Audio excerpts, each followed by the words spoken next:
Le soleil était haut dans le ciel, répandant ses rayons dorés sur les rues calmes et résidentielles d'Oak Ridge Heights, un petit quartier de l'Indiana. Kiara Daniels, 11 ans, se tenait fièrement derrière son stand de limonade maison, son sourire aussi éclatant que l'enseigne colorée qu'elle avait soigneusement peinte la veille au soir. L'enseigne affichait la fameuse limonade de Kiara, 50 cents le verre, avec de petits cœurs et des citrons dessinés autour des bords. Le stand de Kiara était installé juste devant la modeste maison de sa famille, une maison chaleureuse de plein pied avec une pelouse impeccablement tondue et un grand chêne qui offrait de l'ombre. Elle était levée depuis l'aube, pressant des citrons, mesurant le sucre et perfectionnant sa recette. Sa mère, Tasha, avait bien sûr supervisé, mais c'était le projet de Kiara, sa façon de gagner assez d'argent pour rejoindre sa classe lors d'une sortie scolaire spéciale aux eaux d'Indianapolis. Alors que Kiara remuait la limonade dans une grande carafe en verre, une douce brise portait l'arôme acidulé d'agrumes dans la rue. Elle salua avec enthousiasme les voisins qui passaient. Madame Andrew, sa voisine, fut sa première cliente, lui tendant 50 cents avec un sourire aimable. « C'est délicieux, Kiara, dit-elle en sirotant sa limonade dans son gobelet en carton. Tu vas tout vendre en un rien de temps. Merci, Madame Andrew. Kiara rayonna, ressentant une vague de confiance. Des voitures passaient lentement, certaines klaxonnant en signe de soutien alors que les conducteurs saluaient. Quelques personnes s'arrêtèrent pour acheter un verre, et le pot à pourboire de Kiara commença à se remplir de petites coupures et de pièces. Elle ne put s'empêcher d'être fière d'elle. De l'autre côté de la rue, un groupe d'enfants jouait au basket-ball dans une allée, jetant occasionnellement un coup d'œil au stand de Kiara. L'un d'eux, un garçon de son âge environ, courut finalement vers elle et lui tendit $1. « J'en prendrai 2, dit-il, affichant un sourire. « Ça arrive tout de suite, répondit Kiara, versant la limonade avec soin. En début d'après-midi, ses joues étaient rosies par le soleil et son petit carnet indiquait qu'elle avait déjà gagné $15, bien en chemin vers son objectif de $50. Tasha sortit pour voir comment elle allait, apportant un chapeau à large bord pour protéger sa fille de la chaleur. « Tu fais un travail formidable, ma chérie, dit Tasha, sa voix pleine de fierté. Kiara sourit à sa maman. « Merci, maman. Je pense que je suis aussi meilleure pour convaincre les clients. » Mais juste au moment où elle tendait un autre verre de limonade, le son lointain de moto retentit dans l'air. Cela commença faiblement, comme une légère vibration, mais rapidement. Le bruit devenait de plus en plus fort et proche. Kiara plissa les yeux en regardant la rue, se protégeant le regard avec sa main. Au coin de la rue arriva un groupe de motos, leur chrome étincelant au soleil. Il y en avait au moins 8, chaque motard vêtu d'un blouson de cuir noir et d'un casque sombre. Le vrombissement de leurs moteurs emplit le quartier, et une à une, les motos s'arrêtèrent juste devant le stand de limonade de Kiara. Les bavardages du match de basket cessèrent, et même Madame Andrew jeta un œil à travers ses rideaux. Le cœur de Kiara s'accéléra. Les motards coupèrent leurs moteurs, et la rue redevint silencieuse, à l'exception du doux tintement de la glace dans sa carafe. Kiara serra le bord de son stand, les yeux écarquillés, tandis que le plus grand des motards descendait de sa moto. Sa veste portait des écussons qu'elle ne pouvait pas lire, et sa barbe était épaisse et grise. Il souleva son casque, révélant un visage buriné mais bienveillant, bien que son expression fût indéchiffrable. « C'est ici qu'on peut trouver la meilleure limonade de la ville, demanda-t-il, sa voix grave grondant comme les motos. Kiara déglutit difficilement mais réussit un petit sourire nerveux. « Oui, monsieur, 50 centimes le verre. » L'homme gloussa, sortant un billet d'$1 froissé de sa poche. Fait en deux. L'instant parut figé dans le temps, et Kiara ne pouvait que deviner ce qui allait se passer ensuite. L'air devint lourd de tension tandis que les autres motards descendaient de leurs motos un par un. Leurs lourdes bottes résonnaient sur le trottoir, et leurs blousons de cuir arboraient des motifs complexes, des crânes, des flammes et des noms que Kiara ne reconnaissait pas. Le chef, toujours debout devant elle, lui tendit le $1 froissé avec un toucher étonnamment doux. Les doigts de Kiara tremblèrent légèrement tandis qu'elle versait la limonade dans 2 gobelets en carton. Elle fit de son mieux pour garder le sourire, bien que son esprit fût envahi de questions. Qui étaient ces gens? Pourquoi s'était-il arrêté ici? Le chef prit une gorgée, laissant la boisson fraîche s'attarder sur sa langue avant d'acquiescer. Pama. Elle, gamine, dit-il, sa voix brisant le lourd silence. Comment tu t'appelles? Kiara, dit-elle doucement, jetant un coup d'œil à sa mère qui regardait nerveusement depuis le porche. Eh bien, Kiara, je crois que tu t'es trouvé une nouvelle clientèle, dit l'homme avec un sourire, levant sa tasse pour que les autres la voient. La meilleure limonade que j'ai bu depuis des années. L'une des autres motardes, une femme grande avec de longues tresses. Des cheveux roux et une veste où l'on pouvait lire « Chérie », s'avança et posa un billet de 5 $ sur le comptoir. « Je prendrai divers pour l'équipe, dit-elle, sa voix chaleureuse mais autoritaire. Chiara cligna des yeux. Divers, bégaya-t-elle, saisissant ses gobelets supplémentaires et versant rapidement tandis que le reste des motards se rassemblait. L'ambiance commença à changer. Le malaise initial se transforma en quelque chose de presque festif. Ils commencèrent à plaisanter entre eux, complimentant le stand de Chiara et sortant même leur portefeuille pour lui donner un pourboire généreux. « Tu fais ça toi-même » demanda un autre motard, son accent traînant du sud faisant légèrement sourire Chiara. « Oui monsieur » répondit-elle, « ma mère a aidé, mais c'est ma recette. » Cette petite a du talent, dit-il en lui tendant un billet de 20 $ pour ses 2 verres. Les motards commencèrent à partager des histoires, riant bruyamment et entrechoquant leurs verres de limonade comme s'ils étaient à un barbecue. Chiara ne put s'empêcher de se détendre, leur gentillesse et leur humour dissipant sa peur initiale. L'un des plus jeunes motards, qui semblait à peine plus âgé que 20 ans, s'accroupit à sa hauteur. « À quoi sert l'argent de la limonade, au fait » demanda-t-il avec une curiosité sincère. Chiara hésita un instant puis répondit « J'économise pour un voyage scolaire au zoo. » Le groupe émit un « oh » collectif, et Chérie secoua la tête en riant. « Eh bien, on ne peut pas te laisser en plan, n'est-ce pas ?» Avant que Chiara ne puisse comprendre ce qui se passait, les motards commencèrent à faire passer un casque, y déposant de l'argent comme s'il s'agissait d'une quête. Le tintement des pièces et le froissement des billets remplirent l'air, et les yeux de Chiara s'écarquillèrent.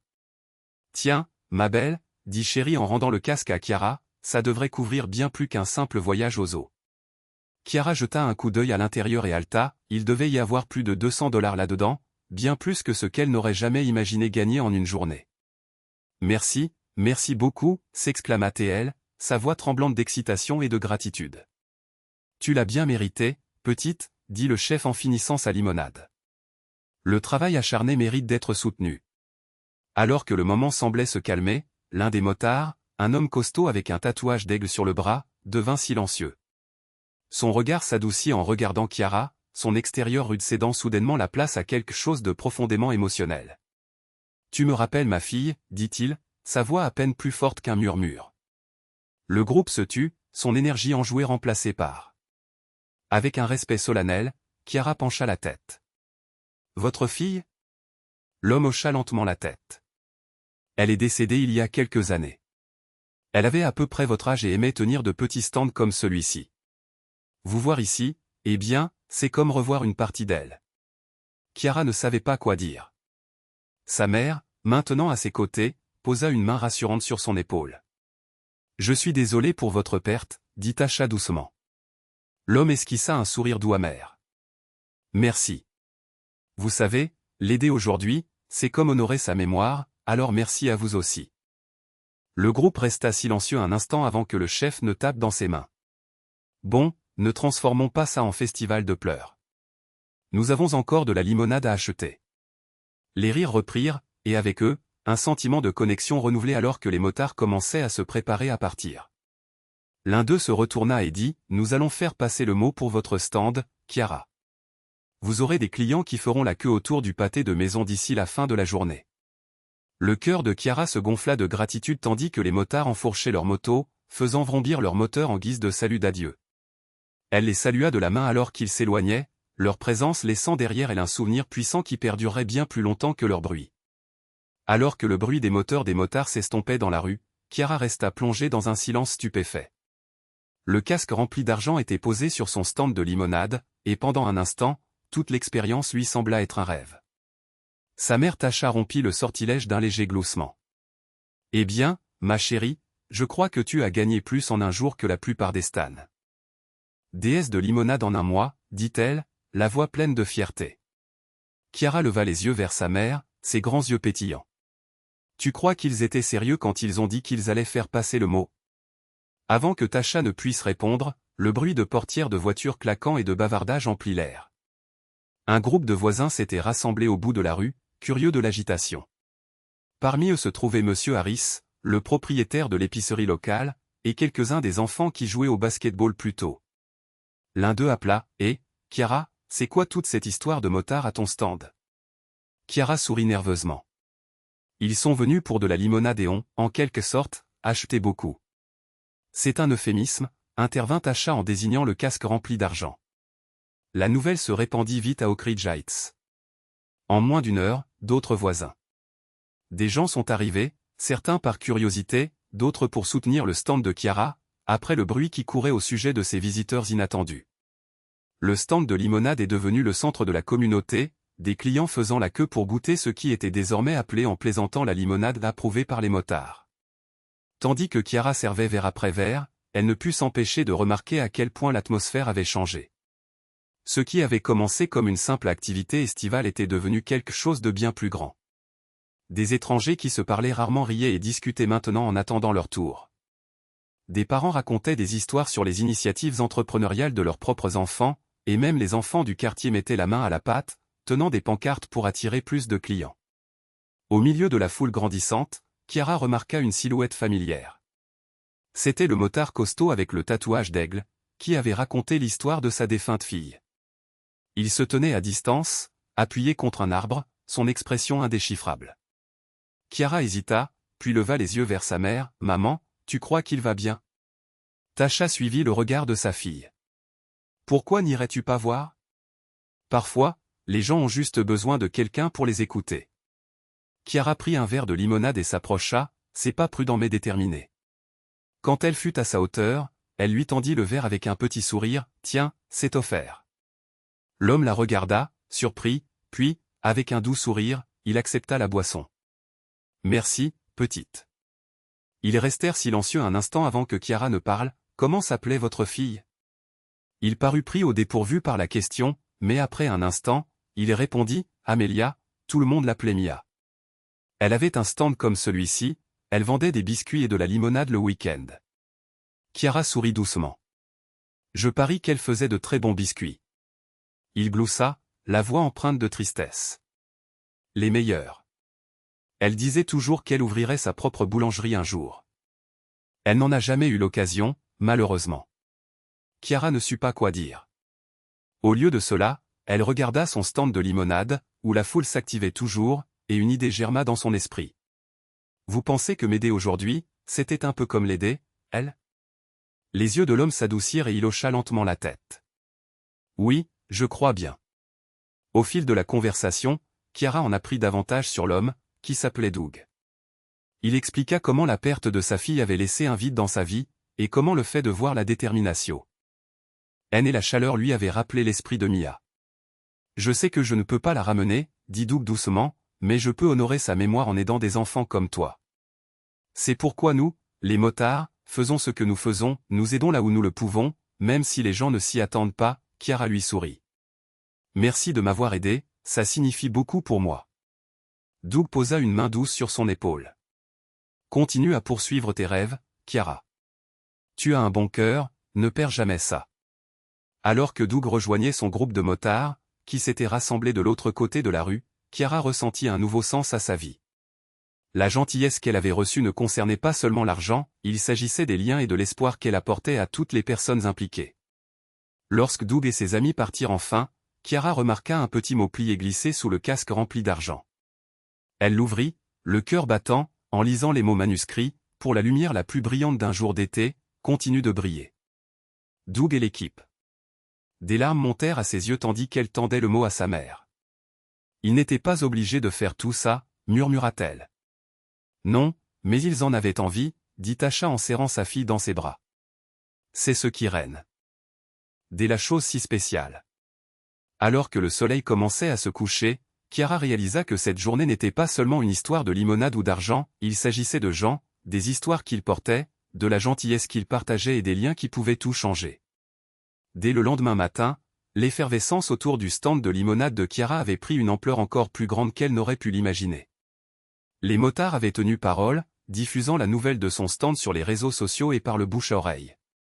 Des publications avec des photos de Chiara et de son stand inondèrent les groupes Facebook locaux, accompagnés de légendes telles que « Soutenez cette jeune entrepreneuse » et « Meilleure limonade en ville », approuvées par des motards durs au grand cœur. Chiara eut à peine le temps de reprendre son souffle que ses premiers clients de la journée arrivèrent, une file de voitures s'étirait sur tout le pâté de maison. Des parents avec leurs enfants, des couples âgés et même des travailleurs en pause déjeuner venaient voir ce qui causait tout cet engouement. « Waouh, regarde cette foule », dit Tasha en jetant un coup d'œil par la porte d'entrée. « Chiara, tu vas avoir besoin d'une chaîne de montage. » Chiara rit, bien qu'elle fût un peu dépassée. Sa meilleure amie, Mia ou une autre Mia, pensa-t-elle avec une pointe au cœur, était venue l'aider et ensemble elles servirent des verres de lit. On servait la limonade aussi vite que possible. Le stand était devenu un véritable centre d'activité. Des voisins qui interagissaient rarement se mêlaient désormais, discutant de tout, de leurs friandises estivales préférées à l'acte de gentillesse surprenant du motard. La limonade de Chiara était devenue le symbole de quelque chose de plus grand, la preuve que de petits gestes de générosité pouvaient créer des ondes de changement. « J'ai entendu parler de ce qui s'est passé hier », a dit un homme nommé Carlos, qui tenait la quincaillerie voisine. Il a tendu à Chiara un billet de $20 neuf. « Nous avons besoin de plus d'enfants comme toi dans ce monde. »« Merci, monsieur », a dit Chiara, les mains collantes à force de verser de la limonade sans arrêt. La foule continuait de grandir et, peu de temps après, la mère de Chiara est intervenue pour organiser les choses. Tasha faisait des allers-retours à la cuisine pour préparer davantage de limonade, tandis que Chiara et Mia continuaient de servir. Même des enfants du quartier se sont joints à eux, tenant des pancartes au coin des rues pour diriger les gens vers le stand. En milieu d'après-midi, le stand commençait à manquer de provisions, mais Chiara gardait le moral. Elle avait déjà collecté bien plus que son objectif initial pour le voyage au zoo. « Je crois qu'il va falloir voir les choses en grand », a plaisanté Mia, en essuyant la sueur de son front pendant qu'elle travaillait. Un rugissement familier de moteurs a retenti dans la rue, les motards étaient de retour, ramenant cette fois encore plus de membres de leur groupe. Ils ont garé leurs motos en rang soigné et ont salué la foule comme des célébrités locales. « Nous n'avons pas pu nous empêcher de revenir », a dit Doug avec un sourire, tendant à Chiara une boîte de biscuits fraîchement cuits. « J'ai pensé que ça irait bien avec ta limonade. » Les motards sont passés à l'action, aidant à gérer la file d'attente et à divertir les enfants qui s'étaient rassemblés pour admirer leur moto. Chéri a même sorti un appareil photo, prenant des clichés de Chiara avec son stand et la foule grandissante. « Je crois que nous venons de battre le record du stand de limonade le plus fréquenté de l'Indiana », a dit Chéri en riant tandis que la journée touchait à sa fin. Carlos et quelques autres voisins ont suggéré quelque chose d'inattendu. « Tu tiens quelque chose de bien ici, Chiara », a dit Carlos. « Et si nous en faisions un événement régulier ? Peut-être une fois par mois, nous pourrions installer des stands comme celui-ci partout en ville et donner l'argent à des programmes locaux pour enfants. » Les yeux de Chiara se sont illuminés. « Vous voulez dire comme une journée de la limonade ? » Exactement, a dit Carlos. « Tu pourrais en être l'inspiration. » La foule a éclaté en applaudissements à ce moment-là. L'idée, et Chiara sentit une douce chaleur dans sa poitrine, son petit stand de limonade s'était transformé en une étincelle capable d'allumer quelque chose de bien plus grand. Au coucher du soleil, le dernier client avait été servi et les motards se préparaient à reprendre la route. Doug s'approcha de Chiara, son expression sérieuse mais bienveillante. « Chiara, dit-il, tu es la preuve que même les plus petites idées peuvent rassembler les gens. Continue à rêver grand, d'accord ?» Elle hocha la tête, serrant le mot qu'il lui avait donné la veille. « Je le ferai. Merci pour tout. » Alors que les motards s'éloignaient une fois de plus, Chiara regarda sa mère, sa meilleure amie et le stand de limonade désormais vide. Elle avait commencé la journée avec un objectif simple, mais cela avait pris une tournure qu'elle n'aurait jamais imaginée. Alors que le soleil plongeait sous l'horizon, projetant une lueur dorée sur le quartier qui s'apaisait, Chiara s'assit sur le perron de sa maison. Le stand de limonade, maintenant plié et rangé, avait laissé bien plus qu'une simple pelouse propre, il avait laissé un héritage de gentillesse et de lien. Tasha la rejoignit, portant 2 verres de limonade de la dernière fournée qu'elles avaient préparée. Elle en tendit un à Chiara et sourit. Alors, quelle sensation cela fait-il d'avoir géré le stand de limonade le plus réussi qu'Oak Ridge Heights ait jamais connu ? Chiara rit doucement, prenant une gorgée. C'est incroyable, mais pas seulement à cause de l'argent. Je ne savais pas que quelque chose d'aussi petit pouvait rassembler autant de monde. Tasha hocha la tête pensivement.